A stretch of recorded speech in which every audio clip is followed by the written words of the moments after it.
I mean, let's begin with the beginning. Starmer lies his way to being Yes. leader of the Labour Party. Yes. And at every subsequent key event, he has lied. This is true, is it not?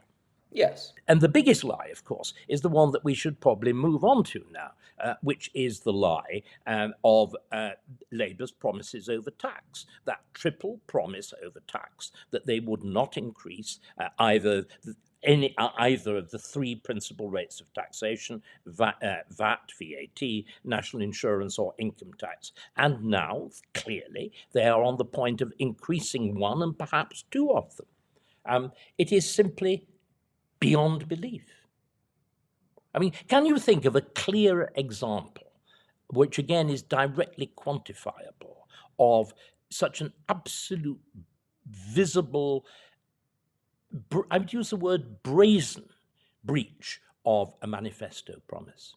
I can't think of anything quite as in your face as this. To say, for Rachel Reeves to have been not just in the manifesto, but Rachel Reeves, Keir Starmer, many members of the Labour frontbench to have done the broadcast rounds, whilst, of course, they were saying the grown-ups are coming and we are the best prepared government in waiting in history. We've seen the books, we've had years to prepare for this. We know exactly what's happening and there will be no tax rises.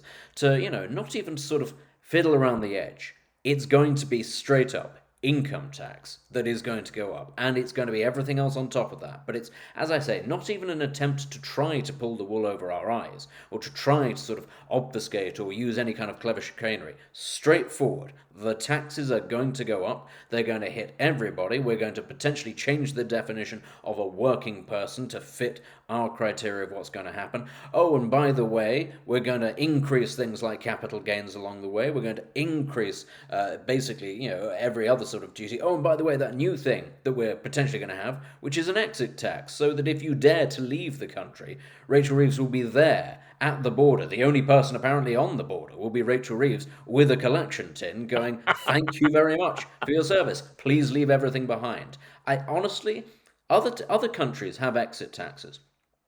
And it is a sign of a country that is terrified. It is never the sign of a country that is particularly prosperous or that is going places. And I think we are about to join the ranks of those nations for whom actually this is all about trying to grab what you can whilst you can. Not about prosperity, not about liberty, no question of that.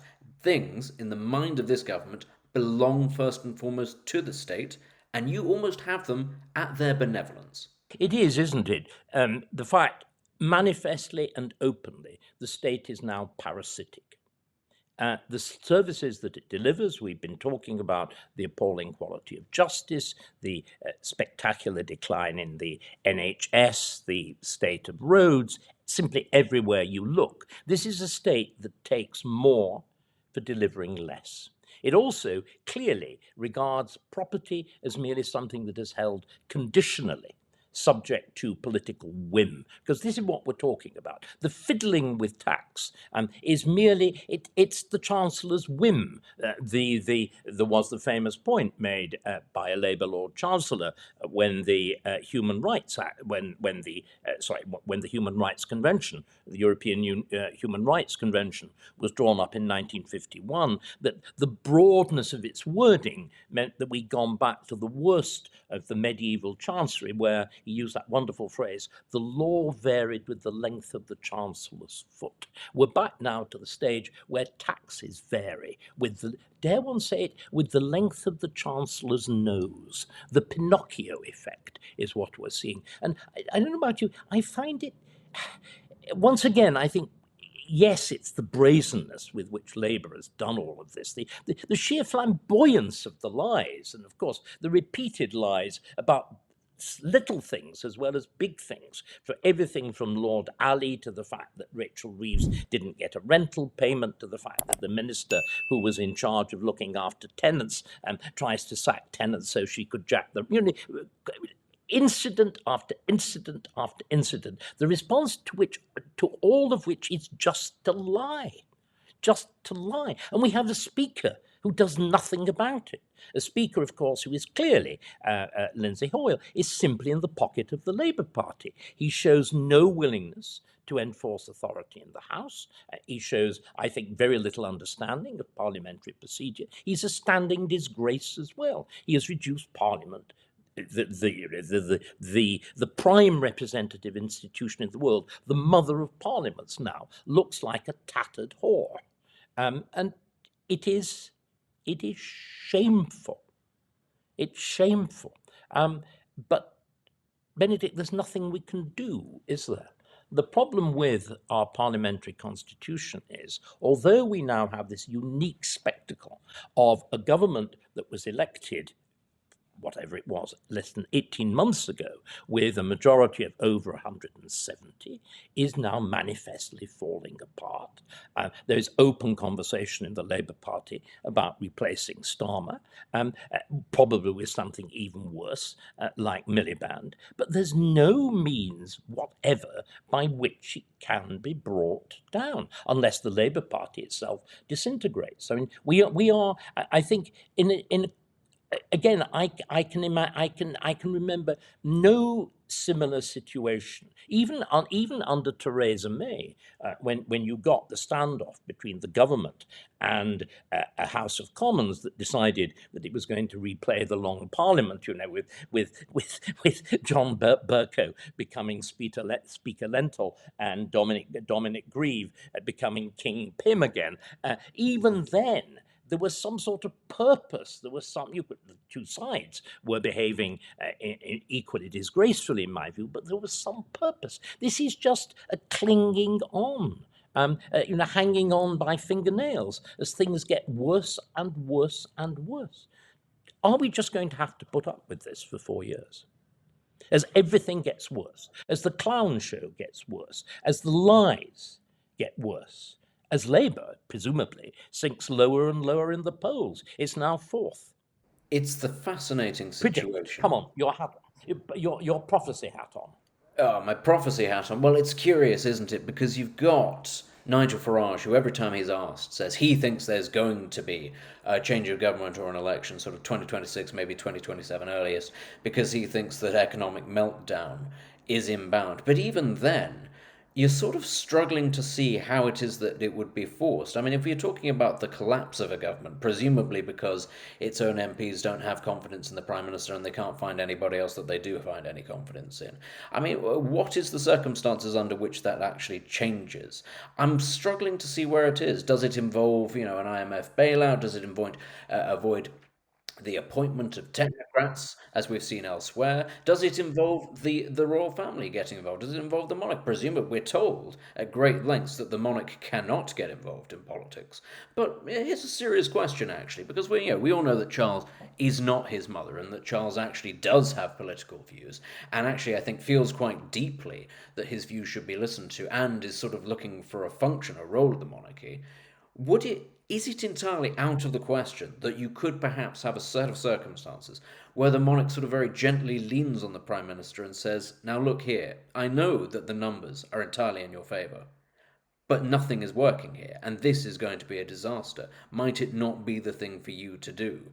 To do the decent thing and call a general election, rather than drag the country through however many more years of this torment? I mean, many people will say it would be outrageous to happen, but is it completely inconceivable? I don't think so. Again, unless extraordinary circumstances happen, we wouldn't know, because it would, in fact, be entirely legitimate for a monarch to say that in the privacy of the weekly audience. That it would be entirely appropriate for the monarch to say that. The issue becomes if the Prime Minister says no, and the monarch feels so strongly about it that they either go public with the advice, or they actually and order the issuing of the writs. Now, that is where I start to stutter, for the very good reason. I think that the machinery of the Lord Chancellor's Department, which in theory is responsible for the issuing of the writs, the whole business of the dissolution of a parliament, I doubt if it would actually obey a direct instruction from the monarch. I mean, you're now looking to things which have not been done since the 18th century. On the other hand, I can see, a crisis of the British state that exceeds anything that has happened since the 17th, the late 17th century. We seem to me to be heading to a crisis in the basic function of the state. Well, I fear one is tempted to use words like the personal rule of Charles I. The fact that and then the issue was not the malfunction of the state, arguably, it was a state that was doing too much against the wishes of a significant and powerful part of the political nation. But we're seeing something much more like, and if I'm called upon to produce historical analogies, it's much more like what happens to government in the 15th century. It's very similar to one of those long confidence dissolving reigns like a Henry VI. I think Starmer is very much like one of those bad medieval monarchs. The general disintegration of the whole machine of government is the sort of thing that we saw for long stretches of the 15th century. Correcting it was profoundly difficult. Even the circumstances, the only circumstances in which I could see, going back to your scenario, supposing the IMF is called in. Now, the friend with whom I toured the country, Mark Littlewood, with Popcon, did a very interesting calculation. I'd like to run it past you. He looked at the last time this happened, 1976, which of course is that crucial moment in the disintegration of the last lethal Labour regime, when the IMF is summoned in. He pointed out that when the IMF had to deal with the catastrophe, again the increase of taxation, where Dennis Healey takes it up to 83, and if you looked at the very top rate, 98%, the entire proportion of the reserves of the IMF that were involved in 76 was 10%. He's calculated that if you look at our equivalent obligations now, it would be 50%. Now, that's unthinkable.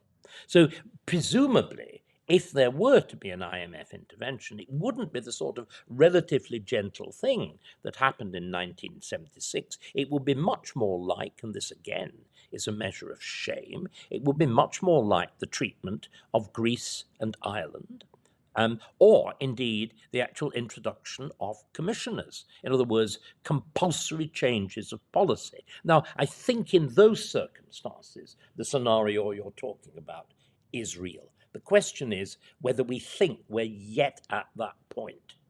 I'd say not just now, but I think what we're both sort of getting at is you can see a scenario in which it does happen, and it's difficult to see the forks in the road where you can avoid getting to that without something slightly dramatic or unexpected happening, like, for instance, the Labour government deciding to massively cut spending on things, which it's made very clear that their own backbenchers allow them to do. Exactly.